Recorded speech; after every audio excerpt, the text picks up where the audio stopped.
மல்லிக்கு அடுத்தடுத்து என்ன பண்றது, ஏது பண்றது அப்படின்னு ஒண்ணுமே புரியல. அதே மாதிரி இப்போ நம்ம மல்லி இருந்துட்டு, வேற வழி இல்ல நம்ம வெண்பாவ காப்பாத்திட்டு, வெண்பாவ வந்து விஜய் கிட்ட ஒப்படைச்சுட்டு, அதுக்கப்புறம் நம்ம இந்த வீட்ட விட்டு வெளிய போயிடலாம் அப்படிங்கிற ஒரு முடிவ எடுத்துட்டாங்க. இந்த ஒரு முடிவு எடுக்கிறதுக்கு முக்கியமான காரணமா இருந்ததே நம்ம விஜய் தான். ஏன்னா ராஜேஸ்வரிலாம் கேட்கும்போது, ராஜேஸ்வரி கிட்டயே நம்ம மல்லிய விட்டு குடுத்து பேசுறாங்க. அதாவது எப்பவுமே எனக்கு கோவம் அப்படியே தான் இருக்கு. இந்த மல்லி மேல இருக்கக்கூடிய அந்த வெறுப்பு அப்படியே தான் இருக்கு. இதுல எந்த ஒரு பிரச்சனையும் இல்ல, எந்த ஒரு சந்தேகமும் இல்ல. அதே மாதிரி மல்லி எனக்கு தேவையில்ல. அதாவது தேவையில்ல அப்படிங்கிற மாரி வந்து சொல்லாம, வேண்டா வெறுப்பா வந்து இந்த ஒரு விஷயத்த பத்தி சொல்றாங்க.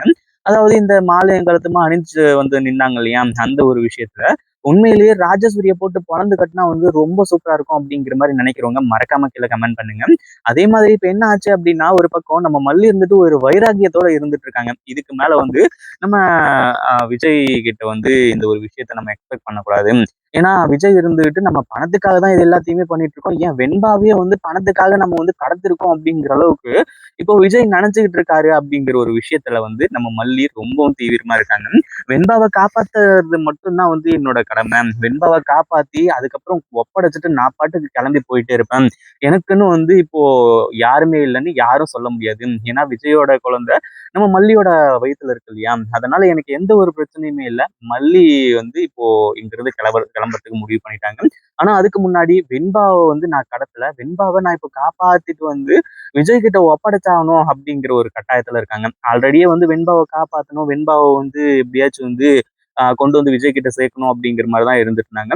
ஆனா பிளான்ல கொஞ்சம் சேஞ்ச் ஆகி மல்லி இருந்துட்டு வெண்பாவ கொண்டு வந்து ஒப்படைச்சிட்டு அதுக்கப்புறம் நம்ம இங்கிருந்து கிளம்பிடலாம். இங்க இருக்க வேண்டிய அவசியமே கிடையாது. எனக்கு தேவையானது சொத்தும் கிடையாது, இந்த பணமும் கிடையாது அப்படிங்கிற ஒரு விஷயத்த இவங்களுக்கு ப்ரூவ் பண்ணணும் அப்படிங்கிறதுக்காக. அதே மாதிரி விஜய் பேசின ஒவ்வொன்னுத்தையுமே வந்து உண்மையிலேயே மல்லியால ஏத்துக்கவே முடியல அப்படின்னு தான் சொல்லணும். இவ்வளவு தூரம் நடந்துமே சரி, அதுவும் இல்லாம விஜய்க்கும் வந்து நல்லாவே தெரியும். மல்லியால வந்து வெண்பாவுக்கு ஒரு நாளும் ஆபத்து வராது அப்படிங்கிற மாதிரி வந்து சொல்லி, பட் இருந்தாலும் அவங்க அக்கா பேச்சை கேட்கறதுனால உண்மையிலேயே மல்லி வந்து அவ்வளவு கோவத்துல இருந்துட்டு இருக்காங்க. அதே மாதிரி இப்போ நம்ம வெண்பாவை தேடி வந்து போனாங்க. கடைசியில வெண்பாவையும் காப்பாத்தியாச்சு. எந்த ஒரு பிரச்சனையும் இல்ல. இப்ப என்னாச்சு? வேற வழி இல்ல. விஜய் இருந்துட்டு மல்லி கிட்ட மன்னிப்பு கேட்டு தான் ஆகணும். ஏன்னா ஆரம்பத்துல இருந்தே மல்லியால தான் பிரச்சனை. மல்லி தான் வந்து வெண்பாவ வந்து இப்போ தொலைச்சுட்டா அப்படிங்கிற மாரி வந்து சொல்லி ரொம்ப இதா பண்ணிட்டு இருந்தாரு இல்லையா? ஆனா இப்போ கடைசியில நாம எவ்வளவு பெரிய தப்பு பண்ணியிருக்கோம். மல்லியால தான் வந்து இப்போ வெண்பா வந்து காப்பாத்தப்பட்டது. வெண்பா கிடைச்சது அப்படிங்கிற மாரி வந்து சொல்லி, இன்னும் எல்லா விஷயத்திலுமே உண்மையிலேயே வந்து நம்ம விஜய் இருந்துட்டு ரொம்ப ஃபீல் பண்ண போறாரு அப்படின்னு தான் சொல்லணும். எதுக்காகடா வந்து நம்ம மல்லி இவ்ளோ கோவமா பேசணும்? ஏன் தான் இவ்ளோ வெறுத்தோம்? அப்படிங்கிற ஒரு விஷயத்துல வந்து உண்மையிலேயே இப்போ விஜய் இருந்துட்டு பயங்கரமா வந்து ஒரு குற்றவாளி போல நிக்க போறாங்க. கண்டிப்பா இந்த ஒரு விஷயத்த யாருமே எதிர்பார்க்கவே இல்ல. அதாவது நம்ம மல்லியோட கால்ல விழுந்து, நம்ம விஜய் மன்னிப்பு கேட்கிறது, அதுவும் இல்லாம வந்து "மல்லி என்ன விட்டுட்டு போயிடாத. எனக்கும் வெண்பாவுக்கும் யார் இருக்கா? நீ மட்டும் தானே இருக்க." அப்படிங்கிற மாரி வந்து சொல்லி, நம்ம விஜய் இருந்துட்டு மல்லி கிட்ட இப்போ மன்னிப்பு கேட்டு கடைசியில வந்து மல்லியோட கால்ல விழுந்தும் மன்னிப்பு கேட்கிறாங்க. அதாவது நம்ம மல்லி வந்து விஜய் கிட்ட வந்து விஜய் வந்து மன்னிப்பு கேட்கணும் அப்படிங்கிற மாரி எந்த ஒரு எக்ஸ்பெக்டேஷனும் வச்சுக்கல. பட் இருந்தாலும் இங்க அவங்க அக்கா சொன்னத வச்சு, அவங்க அக்கா பேசுனத வச்சு, நம்மளையே தப்பா நெனச்சாங்களே, அதுவும் இல்லாம நம்மளையே வெறுத்தாங்களே அப்படின்ற ஒரு கோவம் இருந்துச்சு. ஆனா அதையும் தாண்டி இப்ப என்ன ஆச்சு அப்படின்னா, ஒரு பக்கம் நம்ம விஜய்க்கு இப்ப எல்லா உண்மையுமே எல்லாத்தையுமே புரிய வச்சுட்டாங்க. ஏன்னா வெண்பாவும் இருந்துட்டு நேரா வந்து விஜய் கிட்ட, "டாடா இந்த மாரி நான் அவ்ளோ பெரிய ஆபத்துல இருந்தேன். இதுக்கப்புறம் உங்கள பார்ப்பனா, பார்க்க மாட்டனா அப்படின்னு கூட வந்து நான் தெரியாம இருந்துட்டு இருந்தேன். அதே மாதிரி நீங்க வந்து மல்லி அம்மா மேல கோவத்துல இருக்கிறது கொஞ்சம் கூட நியாயமே வந்து கிடையாது. ஏன்னா மல்லி அம்மாவுக்கும் இதுக்கும் எந்த ஒரு சம்மந்தமும் கிடையாது. நீங்க அன்னைக்கு மல்லி அம்மா கிட்ட வந்து இத பத்திலாம் சொல்லிட்டு போனீங்க. இந்த மாரி வந்து இந்த இதுக்கு கூட்டிட்டு போகாதீங்க அப்படிங்கிற மாரி எல்லாத்தையுமே சொல்லிட்டு வந்தீங்க. அதையும் தாண்டி என்ன மல்லியம்மா கூட்டிட்டு போனாங்க அப்படின்னா, அதுக்கு காரணம் நான் மட்டும் தான். நான் தான் அன்னைக்கு அழுது அடம் பிடிச்சேன். நான் போணும். நான் வந்து 100 மீட்டர்ஸ்ல வந்து கலந்துக்கணும் அப்படின்னு சொல்லிட்டு சாப்பிடாம கொள்ளாம மல்லி அம்மா கிட்ட கேட்டேன். அதுக்கப்புறம் தான் மல்லி அம்மா வந்து இதுக்கு ஒத்துக்கிட்டாங்க. மல்லி அம்மா மேல எந்த ஒரு தப்புமே கிடையாது அப்படிங்கிற ஒரு விஷயத்த தெளிவா வந்து சொல்லிட்டாங்க. அதுவும் இல்லாம இப்ப ஆரம்பத்துல இருந்து பிரச்சனை என்ன அப்படிங்கிற ஒரு விஷயத்த வந்து தெளிவா புரிஞ்சுக்கிறதுனால, விஜய் இருந்துட்டு நம்ம மல்லி மேல ஏன் தேவையே இல்லாம கோவப்பட்டோம்? ஏன்னா மல்லிக்கும் இதுக்கும் எந்த ஒரு சம்மந்தமும் கிடையாது. நம்ம கேட்ட கேள்வியில இருந்து எல்லாத்தையுமே வந்து மல்லி சகிச்சுட்டு இருந்தாளே அப்படிங்கிற மாரி வந்து சொல்லி இப்போ இது எல்லாத்தையுமே ரியலைஸ் பண்ணக்கூடிய அந்த ஒரு சிச்சுவேஷன்ல கடைசியில இப்படி நடக்கும் அப்படின்னு கொஞ்சம் கூட எதிர்பார்க்கவே இல்ல.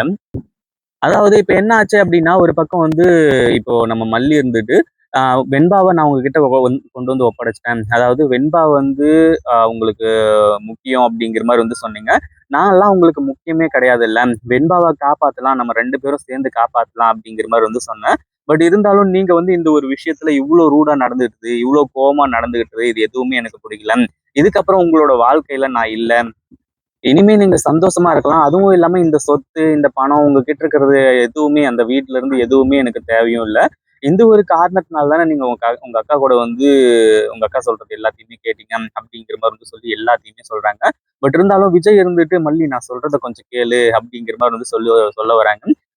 இல்ல விஜய் நீ இதுக்கப்புறம் வந்து நான் அதாவது இங்க இருந்தேன் அப்படின்னா, உங்க அக்கா சொன்னது எல்லாமே உண்மையாயிடும். எனக்கு தேவையானது வந்து உங்களோட அன்பு மட்டும் தான். நீங்க வேணும். அதே மாதிரி வந்து வெண்பா வேணும்.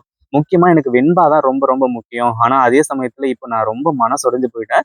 இதுக்கப்புறம் வந்து எதுவுமே எனக்கு தேவையே கிடையாது. அவ்வளோதான் என்ன விட்டுருங்க. இதுக்கப்புறம் வந்து நான் எங்கேயோ போய் எப்படியாச்சும் வந்து பொழச்சுக்கிறேன். உங்ககிட்ட நான் வந்து பிரெக்னன்ட்டா இருக்கேன் அப்படிங்கிற மாரி வந்து சொல்லாததுக்கான காரணம், இது ஒண்ணே ஒண்ணு மட்டும் தான். அதாவது வெண்பா இல்லாத ஒரு நேரத்துல உங்ககிட்ட சொன்னேன் அப்படின்னா, வெண்பாவ அதுக்காக தான் தொலைச்சியா அப்படிங்கிற மாரி வந்து கேட்டுருவீங்களோ, இல்ல வந்து ஆ அதாவது வேற ஏதாச்சும் வந்து கேட்டுருவீங்களோ அப்படிங்கிற மாரி வந்து சொல்லி பயந்துகிட்டு இருந்தேன். அதனால தான் சொல்லாம விட்டேன். இல்லன்னா இந்த ஒரு விஷயத்த நான் உங்ககிட்ட தான் முதல்ல சொல்லியிருப்பேன். நீங்க ஆனா என்னோட சிச்சுவேஷன கொஞ்சம் கூட புரிஞ்சுக்கவே இல்ல. அப்படிங்கிற மாரி வந்து சொல்லும்போது தான் கடைசியில மல்லியோட கால்ல விழுந்து என்ன மன்னிச்சிரு மல்லி. நான் எவ்வளோ பெரிய தப்பு பண்ணியிருக்கேன்னு எனக்கு இப்ப தான் தெரிய வருது. உன்னால தான் என் வெண்பாய் போய் என்கிட்ட வந்து நிக்கிறா. ரத்தமும் சதையுமா நிக்கிறா அப்படிங்கிற மாரி வந்து சொல்லி கதறி அழுறாங்க. இத பத்தி நீங்க என்ன நினைக்கிறீங்க? அந்த வீடியோ புடிச்சிருந்தா லைக் பண்ணுங்க, ஷேர் பண்ணுங்க. இப்பதான் நம்ம சேனலுக்கு ஃபர்ஸ்ட் டைம் வரீங்க அப்படின்னா, கீழ இருக்க சப்ஸ்கிரைப் பட்டன பிரஸ் பண்ணிக்கோங்க.